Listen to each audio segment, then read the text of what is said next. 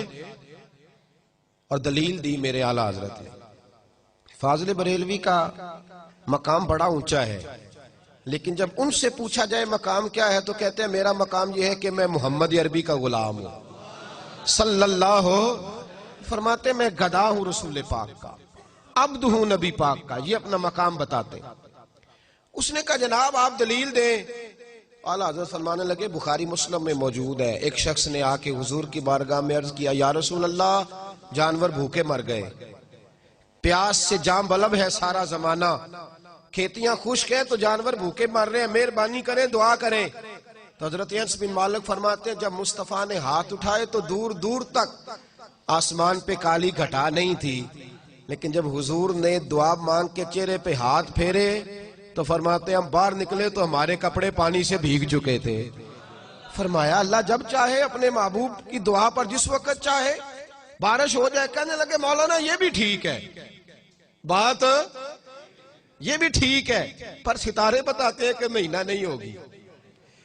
اگر آپ ناراض نہ ہوں، کتنے لوگ نماز استسقاء پڑھتے ہیں ہمارے زمانے میں؟ بارش کی دعائیں کتنی ہوتی ہیں؟ سارے یہی کہتے ہیں پیر نیٹ شاہ صاحب سے پوچھو بارش کب ہوگی، اسی سے فتویٰ لیتے رہتے ہیں. او خدا کے بندو ہمیں حکم دیا گیا، یہ حالات خراب ہوئے تو کتنے لوگوں نے کہا ہو باہر میدان میں نکلے مل کے دعا مانگے. کیا سنت نہیں یہ رسول پاک کی؟ کھو گئے ہم سب لوگ، کھو گئے. بس پوچھیں گے موسمیات والوں سے کب ہوگی اور جو وہ کہہ دیں گے وہ ہمارے لیے ٹھیک ہے، ختم بات. بھائی اعلیٰ حضرت رحمت اللہ تعالیٰ علیہ ہمیں مضبوط نظریات دے کے گئے، سارے بزرگ ہمیں مضبوط نظریات دے گئے. اعلیٰ حضرت رحمت اللہ علیہ کہنے لگے میں آپ کو بتا رہا ہوں کہ رب جب چاہے جو چاہے کر دیتا ہے. کہنے لگے جی میں مانتا ہوں، لیکن جس طرح کہا جائے نا کہ سچ کی کمائی کرو تو کہنے بندے گل تو اڈی ٹھیک ہے پر جھوٹ تو بغیر کام نہیں چلتا. بھئی جب بات ٹھیک ہے تو کیوں نہیں چلتا؟ جب کہا جائے کہ صداقت کے ساتھ چلو کہتے وہ ٹھیک ہے لیکن کہا بھائی تمہیں ٹھیک ہے تو پھر تو ماننا، پھر تو اڑ کیوں گیا ہے؟ اعلیٰ حضرت رحمت اللہ علیہ فرمانے لگے تو پھر ستاروں پہ آ گیا ہے، میں تجھے قدرت الہی پہ لے جا رہا ہوں. اس نے کہا جی ستارے. تو بس پھر فاضل بریلوی بڑے مقبول تھے نا رب رسول کی بارگاہ میں. جب وہ 5ویں 6ٹھی دفعہ بھی نہ مانا تو فرمانے لگے اچھا جاؤ پھر اٹھ کے گھر، مان ہی جاؤ گے جاؤ. وہ شخص کہتا ہے میں اٹھ کے ان کے کمرے سے جب باہر نکلا دروازہ کھولا تو باہر بارش برس رہی تھی، بارش برس رہی تھی جب میں باہر نکلا تو.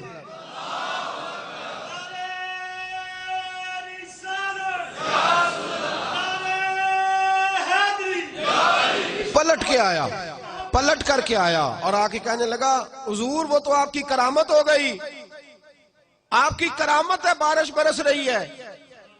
تو وہ کمپنی کی مشہوری والے لوگ نہیں تھے نا کہ اپنی کرامت دکھا کے تو کہنا چل دوسرے نو دسی جا کے، دوسروں کو بھی بتانا کہ تجھے یہاں سے فرق ہوا میرے دم سے، یہ کوئی چکر نہیں تھا۔ جب کہا نا جناب آپ کی کرامت ہو گئی، اعلیٰ حضرت فرمانے لگے یہ میری کرامت نہیں، یہ میرا رب رسول کے وعدوں پر یقین ہے، یہ میرے ایمان کی قوت ہے، یہ میرے ایمان کی طاقت ہے، یہ قوت ہے میرے ایمان کی۔ کشتی میں بیٹھے تھے، حج کرنے جا رہے تھے، طوفان آ گیا،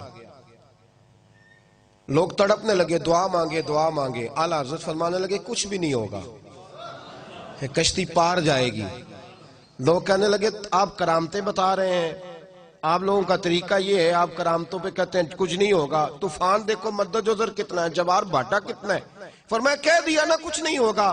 تھوڑی دیر گزری تو طوفان تھم گیا، کشتی کنارے جا لگی، لوگ پیروں میں بیٹھ گئے۔ بابا جی آپ نے کہا تھا۔ فرمایا میں نے نہیں کہا تھا، میں جب کشتی میں بیٹھا تھا تو وہ دعا پڑی تھی جو میرے نبی نے سکھائی ہے، میرے رسول نے جو دعا سکھائی ہے۔ فرمایا تارے ٹوٹ سکتے ہیں، چاند گر سکتا ہے، سورج جگہ چھوڑ سکتا ہے، پر مصطفیٰ کا فرمان غلط نہیں ہو سکتا، یہ غلط نہیں ہو سکتا۔ حضور نے کہا تھا، میں نے پڑھی تھی، لہذا یہ کشتی کبھی ڈوب سکتی نہیں۔ یہ اعتقاد تھا فرض، اور یہ مضبوط نظریات وہ ہمیں دے کے گئے، مضبوط پکے نظریات، قدرت الہی پر، دین کے معاملے میں مضبوط فکر کے مالک تھے اعلیٰ حضرت، مضبوط۔ یہی فکر انہوں نے ہمیں ذات رسالت کے بارے میں بھی دی۔ توجہ ہے نا میری بات پر میرے دوست؟ ایک مولوی صاحب نے اعلیٰ حضرت کے زمانے میں لکھا، بہت بڑا مدرسہ تھا ان کا، انہوں نے لکھا کہ نبی پاک کے بعد بھی کوئی نبی آئے تو ختم نبوت میں فرق نہیں پڑتا۔ اعلیٰ حضرت نے انہیں خط لکھا، فرمایا مولانا آپ سے غلطی ہو گئی۔ کہنے لگے میں نے صحیح لکھا ہے۔ تو آپ فرمانے لگے اگر تو نے صحیح لکھا پھر تو کافر ہو گیا۔ ہمارے زمانے میں مسجد کا امام داڑھی مٹھی سے چھوٹی کرائے تو اس کے پیچھے لوگ نماز پڑھتے ہیں؟ بولے؟ تو اگر پیر صاحب کرائے تو بڑا مولوی ہے نا، اس کو ہاتھی کو نہیں ڈالتا، وہ پیر بڑا مافیا ہے پورا۔ میں ختم نبوت کانفرنس میں چلا گیا تو جو پیر صاحب آئے تھے بہت بڑی گدی کے سجا، ان کی داڑھی اتنی اتنی تھی۔ تو میں نے کہا اس کو آپ نے ختم نبوت کی صدارت پہ بٹھا دیا ہے، اس کو پہلے کہیں کہ تو پیر بنا ہوا ہے، رسول اللہ کا طریقہ تو دیکھ لے، پہلے طریقہ تو دیکھ۔ ایک تاریخی بات اعلیٰ حضرت کی اور سنو، سمجھ آ رہی ہے میری باتوں کی میرے بھائیوں کو؟ ایک شخص نہ لمبے بال رکھے ہوئے تھے، اس کے بال یوں بکھرے ہوئے تھے۔ حکم یہ ہے شریعت کا، نبی پاک صلی اللہ علیہ وسلم کی زلفیں آدھے کندھوں تک، آدھے کانوں تک یا پورے کانوں تک یا کندھوں تک، اس سے زیادہ محبوب نے زلفیں نہیں رکھی۔ اور صاحب فتاوی عالمگیری نے بھی لکھا ہے کہ مرد اگر نیچے زلفیں کرے گا نا کندھوں سے تو حرام ہے اس کے لیے۔ مرد کے لیے کیا ہے؟ بول کے بتائیے، حرام۔ اور نبی پاک علیہ السلام نے فرمایا یہ عورتوں کا طریقہ ہے، اور لعنت ہے اس مرد پر جو عورتوں جیسی شکل بنائے، اور اس عورت پر جو مردوں جیسی شکل بنائے۔ یہ نبی پاک کا فرمان ہے، ملعون کہا۔ تو کہا گیا اعلیٰ حضرت کو ایک شخص نے نا لمبے بال رکھے ہوئے تھے، تو اعلیٰ حضرت سے فرمایا کٹوا بال، بولیے۔ کہنے لگا جی میرے پیر صاحب بھی رکھے ہوئے میرے، اللہ اکبر۔ تو تاریخی بات کہی، یہ رضا کے نیزے کی مار ہے کہ عدو کے سینے میں غار ہے، اسے چارہ جوئی کا وار ہے کہ یہ وار وار سے پار ہے۔ اس نے کہا جی میرے پیر نے بھی رکھے ہوئے ہیں۔ تو تاریخی جملہ کا اعلیٰ حضرت نے، آپ فرمانے لگے کیا کہا تو نے پیر نے بھی رکھے؟ فرمایا شریعت تیرے پیر کی نہیں چلے گی، شریعت محمد مصطفیٰ کی چلے گی، رسول اللہ کی شریعت چلے گی، تیرے پیر کی شریعت، ہاں شریعت نبی پاک کی ہے۔ پیر نے رکھے ہیں تو کیا بات ہو، غلط کام کرے گا تو مانا جائے گا کیا؟ یہ نظریہ تھا۔ تو بڑا مولوی تھا، بڑا مدرسہ تھا، اس نے کہہ دیا ختم نبوت میں کوئی بات کرے تو فرق نہیں پڑتا۔ اعلیٰ حضرت نے پہلے سمجھایا، اب اس کو کوئی ہاتھ نہیں ڈالتا تھا، تو فاضل بریلوی نے ڈالا، ملک سخن کی شاہی تم کو رضا مسلم، جس سمت آ گئے ہو سکے بٹھا دی۔ اور پھر ایک اور مولوی اٹھا، اس نے کہا جی ان اللہ علی کل شیء قدیر، اللہ ہر چیز پہ قادر ہے، تو جھوٹ بولنے پہ بھی قادر ہے۔ فاضل بریلوی نے سمجھایا، جب نہ مانا تو فتوی کفر دیا۔ ایک اور اٹھ کھڑا ہوا، اس نے کہا جیسا علم نبی پاک کو ہے ویسا جانوروں پاگلوں سب کو ہے۔ اس کے گلے میں پھولوں کا ہار ڈالنا چاہیے تھا، دیانتداری سے بتانا، پھولوں کا ہار ڈالنا چاہیے تھا۔ اعلیٰ حضرت نے فرمایا تو بھول گیا ہے، وَعَلَّمَكَ مَا لَمْ تَكُنْ تَعْلَمْ، اللہ نے سب سے زیادہ علم اپنے نبی کو عطا فرمایا ہے۔ اس نے کہا جی چونکہ چنانچہ میرا مطلب تھا، یہ تھا وہ تھا۔ جب بحث بڑھنے لگی تو فاضل بریلوی نے قرآن پاک پڑھا۔ فرمایا کیا کہا تم نے؟ یہ مطلب تھا وہ مطلب تھا، تم نے قرآن نہیں پڑھا؟ یا ایھا الذین آمنوا لا تقولوا رعینا وقولوا انظرنا، اللہ فرماتے ہیں میرے محبوب کے بارے میں وہ لفظ بھی نہ بولو جس لفظ کے دو معنی نکلتے ہو، ایک ادب والا ایک بے ادبی والا۔ فرمایا تمہیں پتہ نہیں یہ بارگاہ کون سی ہے؟ تم نے وہ جملہ بولا کیوں جس کا کوئی پہلو بے ادبی والا نکلے، لیکن وہ باز نہیں آیا۔ پھر اعلیٰ حضرت نے فرمایا کافر ہو گیا ہے۔ کہنا چاہیے تھا کہ نہیں کہنا چاہیے تھا؟ لوگ کہنے حلوے تے لڑائی ہوئی سی۔ عجیب چکر ہے بھائی، وہ تو مربوں کے مالک لوگ تھے۔ اعلیٰ حضرت کی زمین جو تھی وہ سینکڑوں ایکڑ تھی۔ وہاں تو میں رہا ہوں بریلی شریف، میں نے دیکھا ہے ہزاروں لوگ تو شام کو روز لنگر کھاتے ہیں ان کے دروازے سے۔ انہوں نے حلوے سے لڑنا تھا؟ تو غیرت مند تھے رسول اللہ کے نام پر۔ انہوں نے کہا میں تمہیں یہ بات کہنے کی اجازت۔ ایک چوتھا مولوی اٹھا تو اس نے کہا نماز میں گدے بیل کا خیال آئے تو نماز نہیں ٹوٹتی، اور حضور کا آ جائے تو ٹوٹ جاتی ہے۔ اور بڑی لاجک ہے اس نے بڑا فلسفہ دیا ہے۔ آپ تو خوش عقیدہ لوگ ہیں نا تو استغفر اللہ کہہ رہے ہیں، اس نے فلسفہ دیا ہے۔ توجہ ہے میری بات پر میرے بھائیوں؟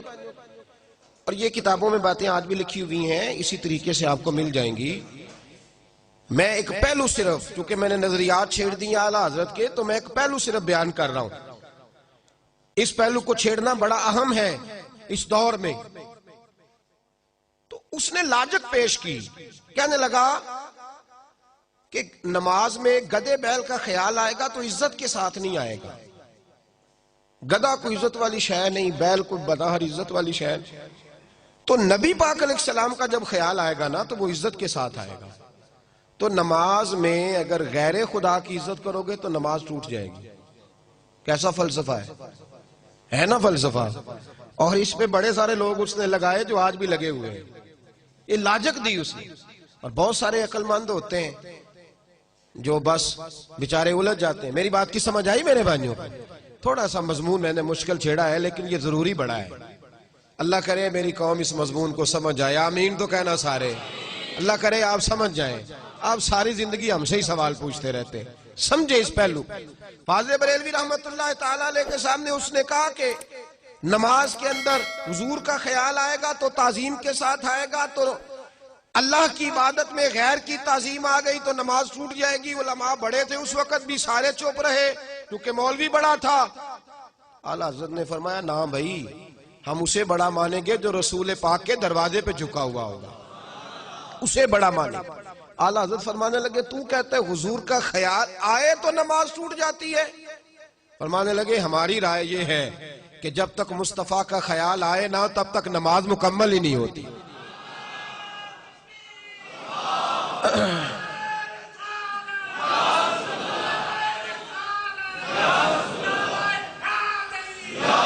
میں تو اتنے نعروں کے حق میں نہیں ہوں، لیکن جو آدمی نعرہ لگا رہا تھا اس کے اندر جذبہ بہت زیادہ تھا۔ آپ نے شاید دیکھا ہے کہ نہیں دیکھا، باقی آپ سب کو ٹھنڈ لگ رہی تھی، یہ بھی میں نے دیکھا ہے میرے سمیت۔ تو آپ جذبے جو ہوتے ہیں نا، جذبے وہ قابل قبول ہوتے ہیں۔ میں تو اتنا قائل ہی نہیں نعرے کا، لیکن بہرحال لگانے والے نے بتایا ہے کہ میں جذبے سے لگا رہا ہوں، اور اس طرح لگ جائے تو پھر بڑی بات ہو جاتی ہے۔ بہرحال اعلیٰ حضرت رحمت اللہ علیہ نے فرمایا کہ ہماری نماز اتنی دیر تک ہوتی نہیں جب تک رسول پاک کا خیال، اور دلیل دی میرے امام نے، ایسے ہی بات نہیں کی، دلیل دی۔ فرمایا اٹھاؤ نہ سیاستہ۔ صحابہ کہتے ہیں ہم پہلی صف میں نماز پڑھتے تھے۔ کیوں بھائی؟ حضرت بلال سے پوچھا گیا کیوں پہلی صف میں پڑھتے تھے؟ تو آپ فرمانے لگے اس لیے کہ نماز بھی ہوتی رہتی تھی، چوری چوری رسول اللہ کی دید بھی ہوتی رہتی، اس لیے ہم نماز پڑھتے تھے۔ ادائے دید، اقبال کہنے لگے ادائے دید سراپا نیاز تھی تیری، اور کسی کو دیکھتے رہنا نماز تھی تیری۔ دیکھیے نا، نبی پاک علیہ السلام ایک قبیلے کی صلح کرانے تشریف لے گئے تو فرمایا میں دیر سے آیا تو نماز پڑھ لینا۔ یہ بخاری مسلم میں موجود ہے۔ محبوب کو آنے میں دیر ہوئی، حضرت بلال نے اقامت پڑھی تو پتا تھا صحابہ کو امام بنانا کس کو ہے، جناب صدیق اکبر کو امام بنا لیا گیا۔ انہیں پتا تھا کہ حضور کے بعد امامت کس کو دینی ہے۔ حضرت ابوبکر صدیق امام بنے، نبی پاک صلح کرا کے آئے،